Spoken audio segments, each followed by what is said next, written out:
Hello, this is the Watchdog, and welcome back to Fun with Watches. If watches weren't fun, you'd only need one. Today we're going to review the Militado ML05. Let's start with the wrist check. I'm wearing this Addy's Dive 2054. I actually got a compliment about this watch today.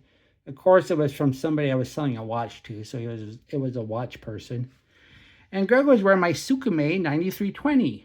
Wait a minute, didn't I smash that with a hammer? Well, I felt bad about it, and I ordered another one. And this time I'm going to try some WD-40 on the bracelet. I asked Grogu if he wanted to come with me to the 45th anniversary showing of Alien. He said, will there be any frog eggs? I said no, but there will be plenty of alien eggs. He asked if they taste any good. I said, you'll eat till your stomach bursts. All right, let's take a look at the watch. It comes in this box. The last Militado came in one of them plastic cases that the Addy's Dive always come in. But here it is. One thing I wanted to point out too is the warranty card is actually dated, if not signed. There's really nowhere to sign, so I guess the date's good enough as a signature. But here's the watch. Of course, I always pick the wrong time of the day to do this, and you can't see it very well because the hands are together. All right, now here's the watch. Isn't that a nice looking watch? I really like it. I think they did a good job with it, and it didn't cost a lot of money, and it's got a VH31 in it. This is the second Militado on my channel. The name Militado is further proof that these Chinese Amish companies need to hire a native English speaker to advise them on name and copy, as I am sure all of the native English speakers watching this video can imagine how the name can be twisted to something somewhat offensive. However, I do like their logo and wish they would actually use it on their watches. It's tempting to call this an homage to a Hamilton khaki, but I've never actually considered the Hamilton khaki as something flowing with originality, and instead is more of a gold standard of this particular design. Every Militado I see appears to be a more affordable version of one of the brands sold on watch dives with sterile dials. This watch comes in B-blasted or PVD coated cases and 4 different double pass strap versions. I chose the khaki green strap as I just preferred the look. Of course, it is easy enough to change straps as it has a 20mm lug width.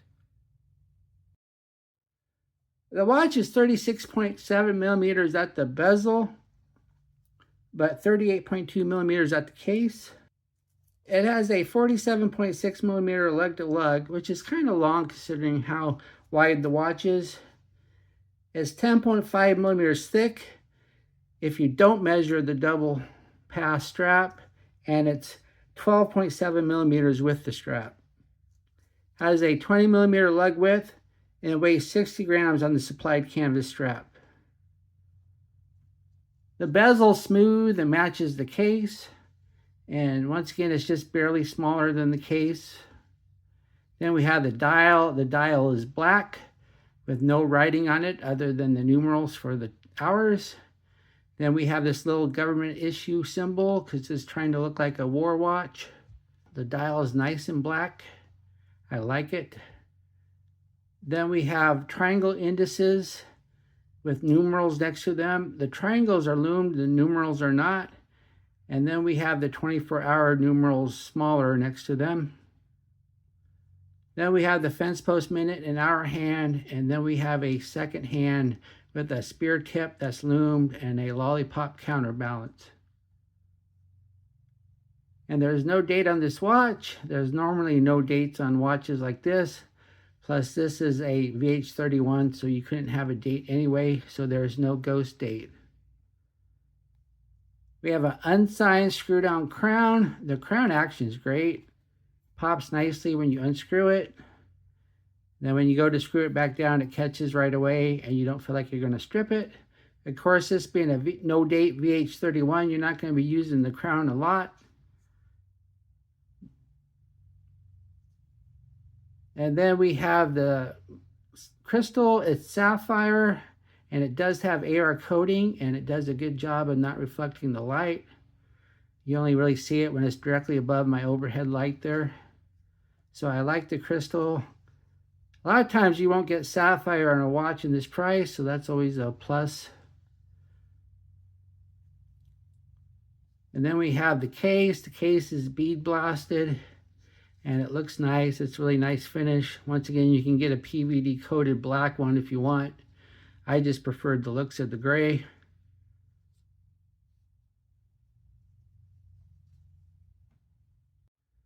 Now let's take a look at the case back. We can do that easy enough since it's a double pass. I know we're not supposed to say NATO anymore because it's some trademark troll. Then it says Militado. This is the only thing indicating on the watch that this is a Militado. At least it has this. The last Militado I had nothing. Nothing at all. The case back was just blank. And there was no writing on the watch. So it's, at least you know it's a Militado. And it's a screw down case back. And you get 100 meters. Underneath the case back is the VH31 movement.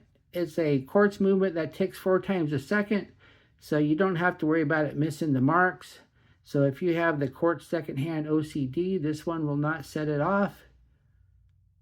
Supposedly the batteries only last 2 years because of that, but they're easy enough to change considering that it has a screw down case back and it's not coin edge, so you can use any old wrench.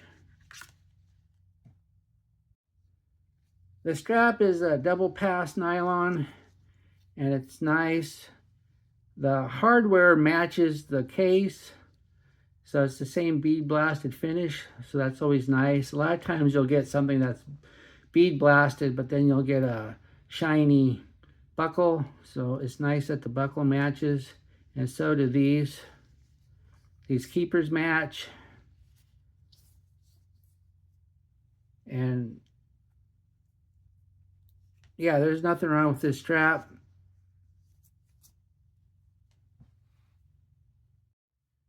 Here's the watch and my 7.5-inch wrist. It looks nice. It wears nice. It's nice and thin. And on the supplied NATO, I have 4 notches going out, and I have 6 notches going in, so it should fit all different sizes of wrists. And of course, a NATO strap is easy to change. And I'm sure you got tons of them. And this is a 20mm. And here's the watch and one of the Pagani Design Bond NATOs that they're always sending me. That looks nice too. And here's the watch on a leather strap. See how thin it is? That looks nice too. This watch looks good on just about any old strap. I guess you could call it a strap monster. Here we are in the Lume room. Dive watches aren't the only watches that should have good lume, as a field watch should be suited for nocturnal activities. As we speed up the time, we see the green glove C3 with the little triangle indices lume, but not the numerals. It starts out pretty good, but things are fading a little faster than they should, and the tip of the second hand is soon just about gone. At least the hands keep up with the indices. This is decent lume, but I wouldn't rate it as good. What do I like about this watch? Well, it looks and wears great. It's very thin, even on a double pass strap. VH31 movement means no secondhand alignment issues. And I really like the sapphire crystal with AR coating. What are my gripes and groans? A little small for me. I wish it was 40mm. Drilled lugs would have been nice for when you're going to put it on something other than a double pass. And the lume could be just a bit better. Do I recommend this watch? Sure, this watch is great. A fun little field watch that is super light and has a VH31 movement. What's not to like? Well, thank you for watching my review of the Militado ML05, and I will be back with the unboxing. I got 2 watches from AliExpress the other day, so that should be a lot of fun. Be sure to like and subscribe to my channel, and if you like this watch, be sure to use my affiliate link and I will get a small commission. Bye.